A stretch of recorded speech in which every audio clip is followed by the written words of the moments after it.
नमस्कार, next eyes Hindi के चौड़ी अंक में आपका स्वागत है।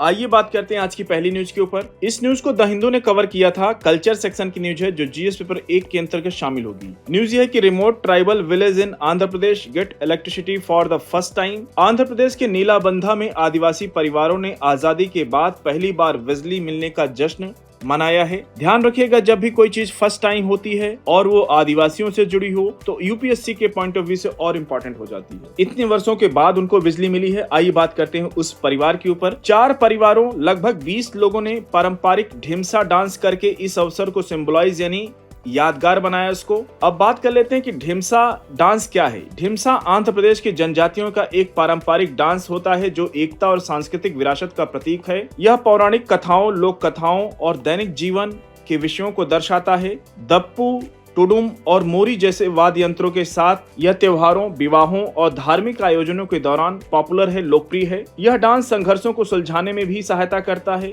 अब इस डांस की इमेज को आपको दिखाते हैं। वहाँ की आंध्र प्रदेश की महिलाओं के द्वारा इस डांस को किया जाता है, आप देख सकते हैं। देखिए, यूपीएससी के लिए आर्ट एंड कल्चर सेक्शन में इस डांस पर क्वेश्चन पूछा जा सकता है, इसलिए इसको अच्छे से कवर कीजिएगा। किन किन अवसरों पर यह डांस किया जाता है उसको भी अच्छे से देखिएगा। अगली न्यूज की ओर बढ़ेंगे। इस न्यूज को पीआईबी ने कवर किया था। गवर्नेंस सेक्शन की न्यूज है जो जीएस पेपर 2 के अंतर्गत शामिल होगी। गुरु शिष्य परंपरा योजना संगीत, डांस, रंगमंच और लोक कलाओं में कलाकारों को ट्रेनिंग देने वाले सांस्कृतिक संगठनों को फाइनेंशियल असिस्टेंस यानी वित्तीय सहायता प्रदान करती है। संगठनों को रिन्यूअल और नए सिलेक्शन दोनों के लिए एनुअल एप्लीकेशन प्रस्तुत करना होगा, जिनकी समीक्षा एक एक्सपर्ट कमेटी द्वारा की जाती है। यह योजना 3 वर्ष या उससे अधिक आयु के कलाकारों का सपोर्ट करती है और नए संगठनों को पारंपरिक प्रदर्शन कलाओं को बढ़ावा देने और उभरती प्रतिभाओं को नर्चरिंग करने यानी पोषित करने के लिए प्रोत्साहित करती है। याद रखिएगा, यूपीएससी स्कीम के ऊपर क्वेश्चन पूछता रहा है, इसलिए ये इंपॉर्टेंट स्कीम है आपके लिए, अच्छे से कवर कीजिएगा। अगली न्यूज की ओर बढ़ेंगे। इस न्यूज को पीआईबी ने कवर किया था। एनवायरमेंट सेक्शन की न्यूज है जो जीएस पेपर 3 के अंतर्गत शामिल होगी। न्यूज ये है कि इंटरनेशनल बिग कैट अलायंस यानी IBCA officially comes into force as a full fledged treaty based intergovernmental international organisation. अब ये देखिए, आईबीसीए के ऊपर अभी तक बात की जाती थी, अब ये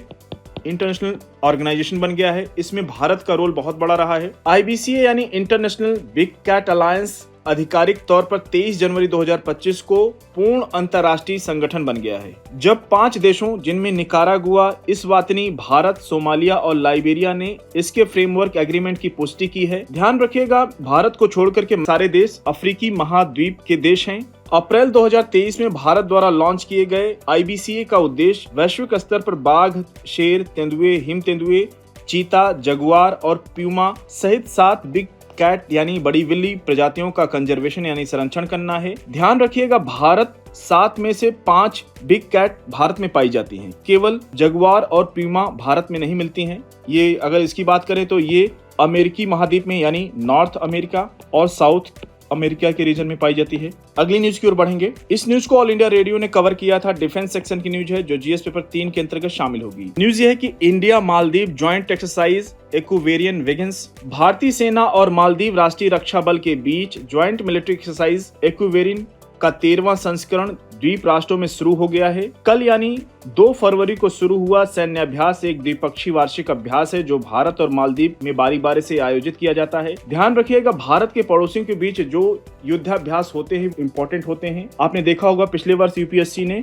मित्र शक्ति सैन्य अभ्यास पूछा था, किस देश के बीच होता है मित्र शक्ति सैन्य अभ्यास, तो भारत और श्रीलंका के बीच, इसलिए इंपॉर्टेंट हो जाता है एक्वेरियन भी इस वर्ष के लिए। और ये वर्ष 2023 में 11 से 24 जून तक उत्तराखंड के चौबटिया में आयोजित किया गया था। जैसा कि हम सब जानते हैं, उत्तराखंड के चौबटिया अल्मोड़ा डिस्ट्रिक्ट में पड़ता है। अगर उसकी बात करें मैप पे लोकेशन, तो अल्मोड़ा में चौबटिया पड़ता है। चौबटिया गार्डन के नाम से भी प्रसिद्ध है एक जगह, वहीं पे एक्सरसाइज हुई थी। और अल्मोड़ा की बाउंड्री टच होती है नैनीताल से, चंपावत से, पिथौरागढ़ से, बागेश्वर से, चमोली से, पौली से, ध्यान रखिएगा। और देवेही लैंग्वेज में एक्वेरियन का अर्थ होता है मित्र। अगली न्यूज की ओर बढ़ेंगे। इस न्यूज को द हिंदू ने कवर किया था अपने पेज नंबर 8 पर। एनवायरमेंट सेक्शन की न्यूज है जो जीएस पेपर 3 के अंतर्गत शामिल होगी। न्यूज ये है कि how will the government produce the required fuel ethanol. Bharat 2025-26 के टारगेट से पहले पेट्रोल में 20% एथेनॉल मिश्रण प्राप्त करने के लिए तैयार है, जिसके लिए 1100 करोड़ लीटर एथेनॉल की आवश्यकता होगी। इसे चीनी, गुड़, फोर्टिफाइड राइस और यहाँ तक कि ब्रोकन राइस यानी टूटे चावल और मक्का से प्राप्त किया जाएगा।